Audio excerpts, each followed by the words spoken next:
नमस्कार दोस्तों, हमारे संस्कार चैनल में आपका बहुत बहुत स्वागत है। आज हम आपके लिए लेकर आए हैं मकर संक्रांति पर्व की पौराणिक कथा और उसका महत्व। तो चलिए शुरू करते हैं कथा। मकर संक्रांति के दिन सूर्य उत्तरायण होता है, यानी इस दिन सूर्य उत्तर दिशा की ओर बढ़ता है।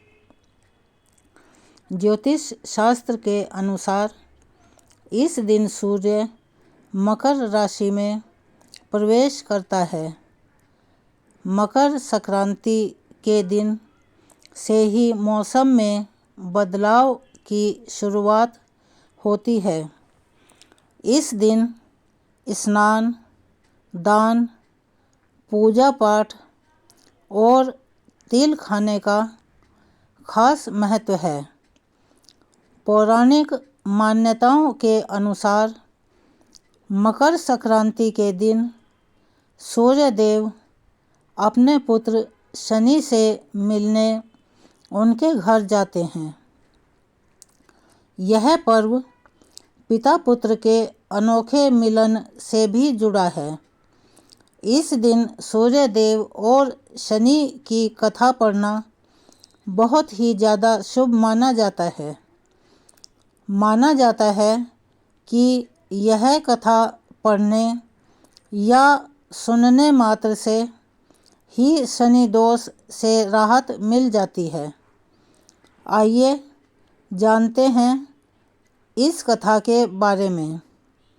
मकर संक्रांति की कथा शुरू करते हैं। पुराणों के अनुसार सूर्य देव और उनके पुत्र शनि देव के संबंध अच्छे नहीं थे। इसके पीछे की वजह थी सूर्य देव का शनि की माता छाया के प्रति उनका खराब व्यवहार। दरअसल जब शनि देव का जन्म हुआ तो उनका काला रंग देखकर सूर्य देव क्रोधित हो गए थे और उनके जन्म के दौरान कहा था कि ऐसा पुत्र मेरा नहीं हो सकता। शनि के जन्म के बाद से ही सूर्य देव ने शनि देव और उनकी माता छाया को अलग कर दिया था। यह दोनों जिस घर में रहते थे उसका नाम कुंभ था।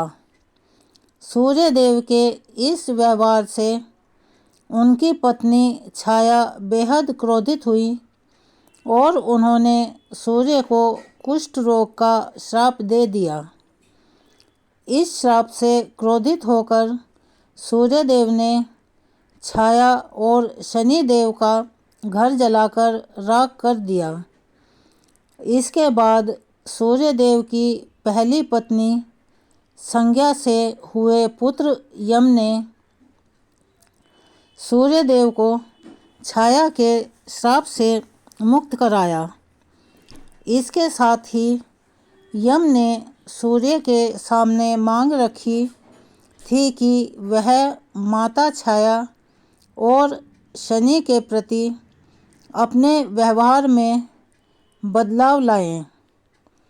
सूर्य को भी अपनी गलती का एहसास हुआ और वह पत्नी छाया और पुत्र शनि से मिलने उनके घर पहुँचे। जब सूर्य शनि के घर पहुँचे तो देखा कि वहाँ सब कुछ जलकर बर्बाद हो गया था। सूर्य देव को देखकर शनि देव बेहद प्रसन्न हुए और काले तिल से अपने पिता का स्वागत किया था। शनि देव के इस व्यवहार से सूर्य देव बहुत प्रसन्न हुए। उन्होंने शनि देव को एक नया घर दिया जिसका नाम मकर था। सूर्य के आशीर्वाद से ही शनि देव दो राशियों कुंभ और मकर के स्वामी हो गए। सूर्य ने शनि को आशीर्वाद दिया कि वो जब भी उनसे मिलने उनके घर आएंगे तो उनका घर धन धान्य से भर जाएगा। सूर्य ने कहा कि मकर संक्रांति के मौके पर जो लोग भी मुझे काले तिल अर्पित करेंगे उनके जीवन में सुख समृद्धि आएगी। इसीलिए मकर संक्रांति के मौके पर सूर्य देव की पूजा में काले तिल का इस्तेमाल करने से व्यक्ति के घर में धन धान्य की कोई कमी नहीं रहती है। मकर संक्रांति के दिन गंगा नदी या गंगा सागर में स्नान करने की परंपरा है। धार्मिक मान्यताओं के अनुसार मकर संक्रांति के दिन गंगा स्नान करने से 7 जन्मों के पाप भी धुल जाते हैं। इस दिन गंगा स्नान से जुड़ी बहुत ही महत्वपूर्ण पौराणिक घटना है। मकर संक्रांति के दिन ही माँ गंगा ने राजा सगर के 60,000 पुत्रों को मोक्ष प्रदान किया था। क्या थी यह घटना? पढ़ें मकर संक्रांति से जुड़ी यह पौराणिक कथा। इस कथा के पढ़ने और सुनने से महापुण्य की प्राप्ति होती है। पौराणिक कथा के अनुसार राजा सगर अपने परोपकार और पुण्य कर्मों से तीनों लोकों में प्रसिद्ध हो गए थे। चारों ओर उनका ही गुणगान हो रहा था। इस बात से देवताओं के राजा इंद्र को चिंता होने लगी कि कहीं राजा सगर स्वर्ग के राजा न बन जाएं। इसी दौरान राजा सगर ने अश्वमेध यज्ञ का आयोजन किया। इंद्रदेव ने अश्वमेध यज्ञ का घोड़ा चुराकर कपिल मुनि के आश्रम के पास बांध दिया। अश्वमेध यज्ञ का घोड़ा चोरी हो जाने की सूचना पर राजा सगर ने अपने सभी 60,000 पुत्रों को उसकी खोज में लगा दिया। वे सभी पुत्र घोड़े को खोजते हुए कपिल मुनि के आश्रम तक पहुंच गए। वहां पर उन्होंने अश्वमेध यज्ञ का घोड़ा देखा। इस पर उन लोगों ने कपिल मुनि पर घोड़ा चोरी करने का आरोप लगा दिया। इससे क्रोधित होकर कपिल मुनि ने राजा सगर के सभी 60,000 पुत्रों को श्राप से जलाकर भस्म कर दिया। यह जानकर राजा सगर भागते हुए कपिल मुनि के आश्रम पहुँचे और उनको पुत्रों को क्षमादान देने का निवेदन किया। तब कपिल मुनि ने कहा कि सभी पुत्रों के मोक्ष के लिए एक ही मार्ग है। तुम मोक्षदायिनी गंगा को पृथ्वी पर लाओ। राजा सगर के पोते राजकुमार अंशुमान ने कपिल मुनि के सुझाव पर प्रण लिया कि जब तक माँ गंगा को पृथ्वी पर नहीं लाते तब तक उनके वंश का कोई भी राजा चैन से नहीं बैठेगा। वे तपस्या करने लगे। राजा अंशुमान की मृत्यु के बाद राजा भगीरथ ने कठिन तप से माँ गंगा को प्रसन्न किया। माँ गंगा का वेग इतना था कि वे पृथ्वी पर अगर सीधा उतरती तो सर्वनाश हो जाता।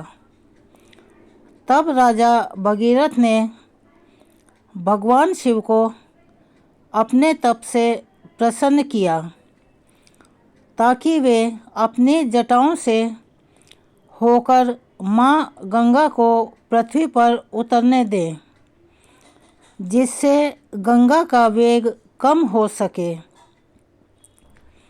भगवान शिव का आशीर्वाद पाकर राजा भगीरथ धन्य हुए।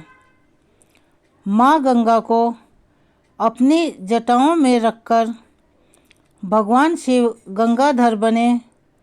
माँ गंगा पृथ्वी पर उतरी और आगे राजा भगीरथ और पीछे पीछे माँ गंगा पृथ्वी पर बहने लगी। राजा भगीरथ माँ गंगा को लेकर कपिल मुनि के आश्रम तक लेकर आए, जहाँ पर माँ गंगा ने राजा सगर के 60,000 पुत्रों को मोक्ष प्रदान किया। जिस दिन माँ गंगा ने राजा सगर के 60,000 पुत्रों को मोक्ष दिया था, उस दिन मकर संक्रांति थी। वहाँ से माँ गंगा आगे जाकर सागर में मिल गई। जहाँ वे मिलती हैं वह जगह गंगा सागर के नाम से प्रसिद्ध है। धार्मिक मान्यताओं के अनुसार मकर संक्रांति को गंगा सागर या गंगा नदी में स्नान करने से मोक्ष की प्राप्ति होती है और 7 जन्मों के भी पाप मिट जाते हैं। अगर आपको हमारी ये कहानी, ये जानकारी पसंद आई हो तो प्लीज़ हमारे चैनल को सब्सक्राइब करें, लाइक करें, ज़्यादा से ज़्यादा शेयर करें। हम आपके लिए ऐसी ही और कहानियाँ लेकर आते रहें। हमें सहयोग दें।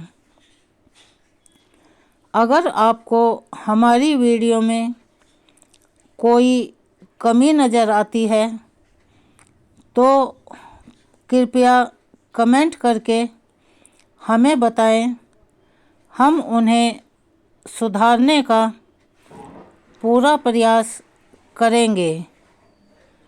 आप इन कहानियों को ज़्यादा से ज़्यादा लोगों तक पहुंचाएं ताकि उन्हें भी इसका लाभ प्राप्त हो सके। धन्यवाद।